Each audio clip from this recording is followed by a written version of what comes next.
Hello and welcome to Whaley Bridge, a wonderful town of a population of 6,500. And it's a town that seemingly has been designed by someone in Hollywood.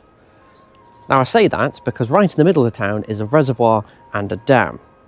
Yes, a school at the bottom of it. It's like a twisted disaster movie situation. But how did that come about? And how did disaster almost strike this poor town? Well, the reservoir itself came along because the nearby Peak Forest Canal was seeing such high levels of traffic on it that water supply from the nearby Coombs Reservoir wasn't cutting it. And although trustees of the Macclesfield Canal allowed use of their water to assist, the Peak Forest Canal Company approved the construction of Toddbrook Reservoir, above Whaley Bridge, to fill the gap in demand. Land was surveyed in June of 1834 and negotiations of sale began a year later. This concluded in 1839. Now things weren't smooth sailing, as existing coal workings were of a concern of the construction of the dam, and it took multiple alterations of the design to be made. In the meantime, as a stopgap, the Toddbrook was diverted around the site of the dam and into the canal. The stopgap being so effective, considerations of cancelling the project altogether were considered. But construction carried on and the dam was completed by 1841. It was at the time the tallest dam ever to be constructed for a canal reservoir, standing at 24 metres 79 feet above the town. Now I mentioned coal workings were an issue in the design of the dam, and those issues persisted after its completion, with complaints that the water was beginning to leak into the workings from 1880 onwards. And after the local colliery proposed to work more cuttings beneath the reservoir, the parent company of the canal, that being the Manchester Sheffield Lincolnshire Railway, got cold feet about it, and bought the coal rights beneath the reservoir for a whopping £8,550. That's over 900,000 in today's money, after they noted subsidence already present. The dodgy nature of the dam came to light again in 1931 with a leak observed at the foot of the dam. A hollowed out part of the dam wall was found and repaired. Once more, in December of 1964, high rainfall caused damage to the dam's spillway, that being part of the dam designed to safely allow water to flow out of the reservoir during floods, and it eroded the right bank at the base of the dam. This prompted an inquiry by the Environmental Agency, who then deemed the spillway design to be inadequate. In 1969, an additional spillway was built on the face of the dam. In November of 1975, low water levels revealed something similar to the incident in the 1930s.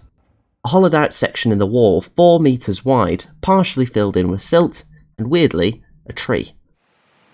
Between 1978 and 1980, further investigations into the issue discovered an old masonry culvert, which was thought to be built into the dam at the time to help divert groundwater. Somewhat terrifyingly, this small culvert with a diameter of 1.2 metres could have potentially undermined the entire dam, leading it to collapse if routine inspections and repairs such as this weren't taken place. Those repairs consisted of layering waterproof clay over weak spots and further injecting grout into the core of the dam wall. In 2010, the dam went under a refurb and repair project which cost £500,000. It involved replacing things such as valves and repairing the 100-year-old pipework. And so the dam has had quite a rough history, and there's one final thing. On August 1st, 2019, a major incident was declared and 1,500 residents were evacuated from Whaley Bridge, Furnace Vale and Newton Mills. During constant heavy rain over several days, one of the concrete slabs on the spillway was dislodged, causing a major concern that the Toddbrook Dam could collapse. At the time, the reservoir was holding a near 1.3 million cubic metres of water. A collapse would submerge homes, schools, businesses and putting countless lives at risk. As this became apparent to some, reports started flooding in. People from all walks of life, from firefighters to engineers, came to Whaley Bridge to protect the town. As the crisis unfolded, the Toddbrook Sailing and Whaley Bridge football clubs became command centres. Emergency services enforced the evacuation of 1,500 people to temporary refuge centres such as Chapel in the Frith High School. The railway and the A6 were closed, and in due course fire engines and pumps from counties far and wide all congregated to set up lines to pump water out of the reservoir, and away from the weak and dammed wall. Civil engineers and consultants poured into the scene, crucially making a road to better access the reservoir for the pumps.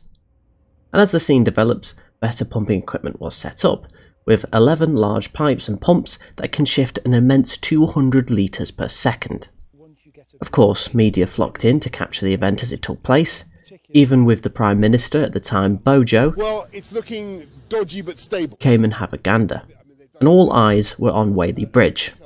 And atop of all of this, a decision was made that made the scene of the incident iconic. On the second day, the RAF was brought in, and a gigantic Chinook helicopter brought bags of sand and gravel to the affected area on the dam. And the Chinook made multiple round trips, dropping off over 400 tonnes of aggregate.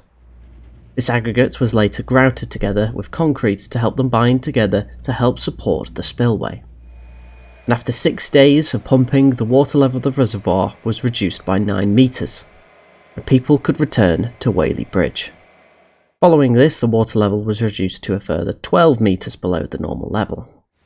As time has gone on, many people have forgotten about the existence of Whaley Bridge and the near disaster that took place here.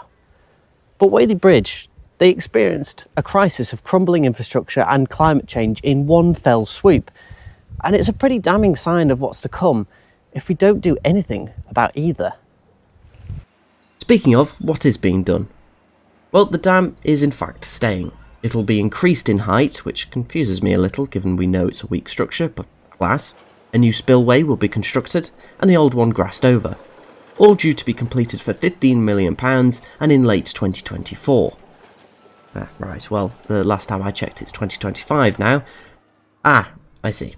It's expected to finish in autumn of this year now because of wet conditions. There's such a British reason for a delay. Nonetheless, a new spillway, park and sailing club will be finished in due course.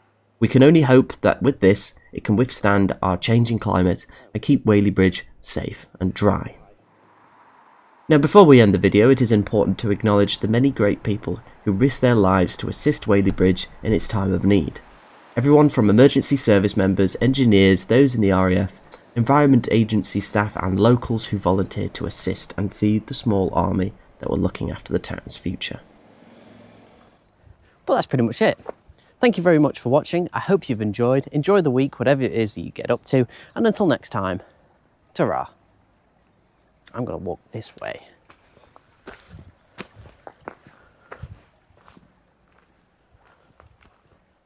Not without the camera.